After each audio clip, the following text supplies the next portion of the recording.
भाइयों बहनों नमस्कार। आज काफ़ी दिन हो गया है तब मेरा ये वीडियो बन रहा है। और वीडियो बनाने का मेरा मकसद ये था कि इस समय मन बहुत दुखी रहता था। जब भी शाम को टीवी खोलो तो देखा जा रहा है कि रेप की घटनाएं बहुत ज़्यादा दिखाई दे रही हैं। इससे व्यथित होकर आज मेरा मन किया कि आज मैं वीडियो बना ही लूं, तो थोड़ा सा आप लोगों से राय भी ले लूं और अपने विचार भी रखूं कि आप लोगों का हमारे विचार से कितना आप सहमत हैं। और अगर अच्छा लगे मेरा वीडियो तो ज़्यादा से ज़्यादा मेरी वीडियो को लाइक शेयर सब्सक्राइब ज़रूर करिएगा, क्योंकि एक दफ़े आप केवल 2 मिनट के लिए शून्य हो जाइए। शून्य होने के बाद आप सोचिए कि कलकत्ता में जो ये जघन्य अपराध हुआ है, या इससे पहले निर्भया केस भी हुआ था, तब भी मैंने एक वीडियो बनाया था।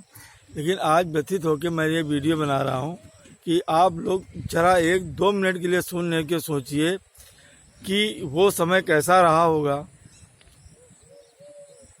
वो पल उस बेटी ने कैसे बिताए होंगे जिस समय उसके साथ ये घटना घटी होगी। वो क्या महसूस कर रही होगी। और ये दरिंदे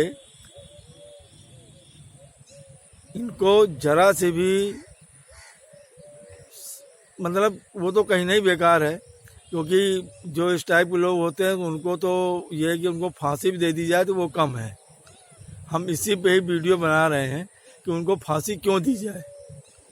तो आप लोग हमारे वीडियो को अच्छा लगे तो ज़्यादा से ज़्यादा लाइक शेयर सब्सक्राइब कीजिएगा। पहली बात तो मेरी ये है कि आप लोग ये सोचिएगा, फांसी तो इससे पहले भी कई बार हो चुकी है। कई बार आपने सुना होगा कि फांसी फलाने को इस रेप के केस में भई या उस जघन्य अपराध में भई। लेकिन अगर उसका असर पड़ता तो शायद अपराधी एक दफ़े अपराध करने से पहले सोचता। इसका मतलब ये हुआ कि ऐसे जघन्य अपराध होने के बावजूद भी जो लोग ये काम करते हैं उनको भय नहीं है कि हमारा इसके बाद क्या होगा या हमारा भविष्य क्या होगा और क्या समाज में संदेश जाएगा। जबकि आदमी के संतुष्टि के तमाम रास्ते हैं, सबको मालूम है, कहने की कोई ज़रूरत नहीं। लेकिन हम मतलब इतना दुखी होकर ये वीडियो बना रहे हैं कि हमें मतलब इस समझ में नहीं आता है कि ऐसे लोगों का क्या किया जाए और क्या गवर्नमेंट करे। ठीक है, इतना सब कुछ होने के बावजूद भी लोगों को समझ में नहीं आ रहा है। हमारा विषय केवल इतना था कि इनको फांसी क्यों दी जाए। इनको फांसी न दे करके हमारा गवर्नमेंट से ये निवेदन था कि आप कल्पना कीजिए कि वो समय लड़की उस बेटी ने कैसे बिताया होगा और कैसे कैसे उसको कष्ट दिए गए होंगे। ठीक है, और कैसे और जिस तरीके से इन्होंने बताया, जो पोस्टमार्टम की रिपोर्ट आई है जिसमें इन्होंने जिक्र किया सीमन का कि एक नहीं, जिस तरीके से उसमें बॉडी में पाया गया है, तो इसका मतलब इस केस में और भी लोग हैं। ये सीबीआई के लिए जो भी जांच हो रही है या जो लोग भी कर रहे हैं, ये उनके लिए बहुत चैलेंज है। अगर एक संजय राय जो भी नाम है इसका, अगर इसी तक ये जाके मान लो इसको फांसी हो भी जाती है तो भी हम समझते न्याय नहीं होगा। क्योंकि अगर पोस्टमार्टम रिपोर्ट के अनुसार से इसमें एक के अलावा भी अन्य लोग हैं, वो चाहे किसी भी स्तर के रहे हों, ठीक है, तो हमको लगता है जब तक सब नहीं आएंगे, ठीक है, अगर इसमें राजनीतिकरण या अदालत में सही तरीके से अगर एविडेंस न पहुंचाए गए और लोग बच गए, तो हम समझते हैं केवल एक संजय को ही फांसी देने से तब भी न्याय नहीं मिलने वाला है। तो हम ये चाहते हैं, इसमें कोर्ट ने चूंकि संज्ञान लिया है, कोर्ट का बहुत बहुत धन्यवाद, उन्होंने इतने गंभीरता से लिया। हमारा कोर्ट से भी यही कहना था कि अब भाई फांसी देने से काम नहीं चलने वाला है। हमारा इसमें केवल मानना ये था जिस तरीके से उस बेटी ने कष्ट उठाया है और उसके बाद हत्या भी कर दी गई। जो भी अपराधी हैं, हमको ये मालूम है संजय को तो फांसी होनी होनी है, लेकिन जिस तरीके की रिपोर्ट आई है, जिस तरीके से 5-6 सवाल कोर्ट ने करें, उसका जवाब सही तरीके से इन लोगों ने नहीं दिया है, चाहे डॉक्टर हो चाहे पुलिस हो। ठीक है। और जिस तरीके से पोस्टमार्टम रिपोर्ट कह रही है, तो इसमें अन्य लोगों का भी जब तक नहीं आते हैं तब तक हमको लगता है इस केस के साथ में न्याय नहीं होगा केवल एक आदमी को सजा दे देने से। हमारा सिर्फ वीडियो के माध्यम से यही कहना था। फिर मैं बार बार कह रहा हूँ कि एक दफ़े शून्य में जाके हमारा समाज सोचे, क्या फांसी दे देने से आगे क्या घटनाएं नहीं होंगी या नहीं भई हैं इसके पहले। तो मेरा सिर्फ इतना कहना था कि जिस तरीके से इस अपराधी ने ये या जितने लोगों ने कृत्य किया है, आप कल्पना कीजिए किसी के शरीर में चोट लग जाए, घाव हो जाए, हाथ में चोट लग जाए, पैर में लग जाए, आदमी बोलता चालता रहेगा, अपना इलाज भी करा लेगा, कोई दिक्कत नहीं आए। लेकिन अगर आप किसी के प्राइवेट पार्ट पे प्रहार करते हैं, उसको जख्म देते हैं, आप यूं ही किसी के अगर प्राइवेट पार्ट पे मार दो, चाहे वो लेडीज हो या जेंट्स हो, तो क्या दर्द होता है इसका एहसास या तो जिसको पड़ा होगा उसको एहसास होगा, मुझको तो एहसास है, क्योंकि अनजाने में कभी कभी चोट लग जाती है प्राइवेट पार्ट पे, तो क्या दर्द होता है ये पता चलता है। तो आप कल्पना कीजिए, आप लोग, उस बेटी ने जिसने अपनी हड्डी भी तोड़वाई है, जिसकी आंखें भी फ्रैक्चर कर दी गई, आंखों से भी खून आया, नाक से भी खून आया, प्राइवेट पार्ट से भी खून आया। कल्पना कीजिए अगर किसी के प्राइवेट पार्ट पे एक लात मार दी जाए तो क्या हाल होगा, और उसके बाद उसकी गला दबा के हत्या भी कर दी गई। ये तो सत्य हो रहा है ना कि उसने आत्महत्या नहीं की। अब तो ये फाइनल है, अपराधी भी एक पकड़ा गया है।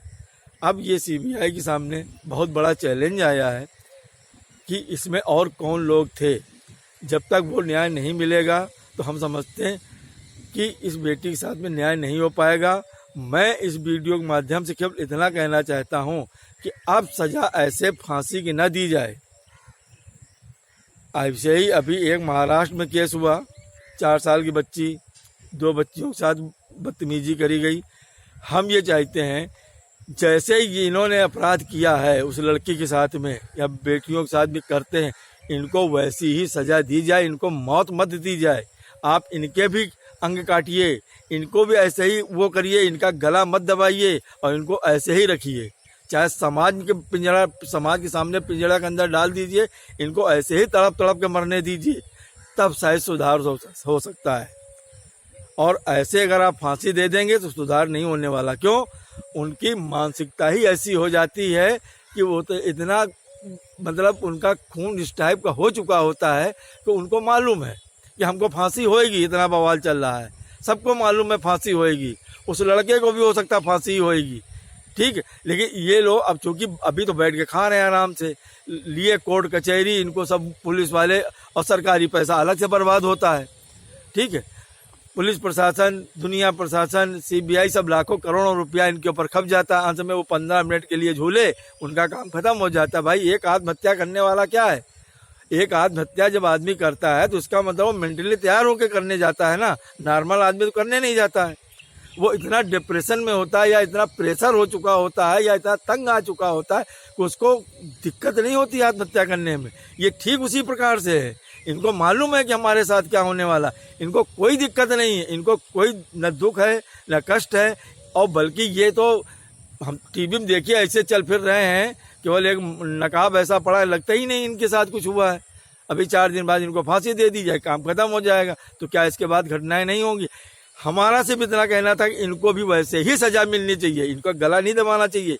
जब इनके भी अंग काटा जाए, इनके शरीर पर भी वैसे ही घाव करे जाएं और इनको ऐसे ही पिंजरे में रखा जाए, तब ये तड़प तड़प के मरे, तो हो सकता है लोगों को कुछ भय व्याप्त हो। ऐसा कानून ऐसे जघन्य अपराधों के लिए होना चाहिए। चोरी करने वाला भी जब चोरी करता है तो उसको मालूम होता है कि पकड़े जाएंगे तो हमको क्या सजा मिलेगी और हमारे साथ क्या हो सकता है। और तकलीफ इस बात की है, हमने देखा कि पहले इनके जब राड पड़ते थे, पुलिस जब इनके ऊपर डंडा चलाती थी, हमने देखा कि जब थानों आनों में भी रात में पिटाई होती थी तो जब कबूलते थे। आज दुर्भाग्य है कि ये आदमी को सब कुछ मालूम है, लेकिन इस आदमी से कबूलवाने के पीछे सीबीआई पुलिस क्या क्या नहीं, सब पूरे कोर्ट को क्या क्या नहीं करना पड़ रहा है। उसके बावजूद अभी तक आज 10-12 दिन हो गए हैं, समाधान नहीं लिखा। हमारी बच्चियां देश की, डॉक्टर्स सब हड़ताल पे, मतलब सब तरीके से सब कुछ हो रहा है। तो मेरा यही कहना है कि इनको सज़ा फांसी की न दी जाए, इनको सज़ा ऐसी दी जाए कि जब ऐसे ही ये भी तड़पेंगे तो शायद इनको ये लगे कि हाँ वास्तव में किसी के साथ हमने ऐसा किया था, तो शायद उसको भी ऐसा दर्द हुआ होगा। सिर्फ मेरा मतलब कहने का ये था कि इनको प्लीज़ फांसी न दे के इनको उसी तरीके से सज़ा दो, तब ये तड़प के मरेंगे तो शायद इनको एहसास हो कि हाँ शायद वो जिस तरीके से बच्ची को मैंने मारा, शायद उसको भी ऐसे ही दर्द हुआ होगा, इस तरीके से वो मरी होगी, तो शायद एक दफ़े कुछ हो। इसलिए ये वीडियो बनाने का मेरा मकसद यही था। अगर हमारा वीडियो अच्छा लगा हो तो प्लीज़ लाइक शेयर सब्सक्राइब कीजिए। जय हिंद, जय भारत।